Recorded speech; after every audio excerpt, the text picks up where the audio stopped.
Iveta Goranova is a Bulgarian karateka. She was born on March 6, 2000. She defeated Ukraine's Angelika Toriloga in a 5-1 victory to win gold in the women's Kumite 55 kg at the Olympic Games Tokyo 2020. The bronze medals went to Wen Zhuyun of Chinese Taipei and Bettina Plank of Austria. She won the gold medal in the women's Kumite 55 kg event at the 2019 European Games held in Minsk, Belarus. She officially marked its Olympic debut as competition got underway today at the Nippon Budokan with the first medals handed out.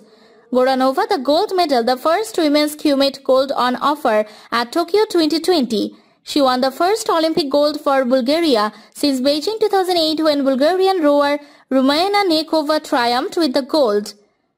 Bulgaria took a 2-1 lead. Unfortunately for the world number 1 Toriloga, her point in the pre-stage of the match would be the only one she would earn as Goranova extended her lead to 4-1 with an Waza-Ari.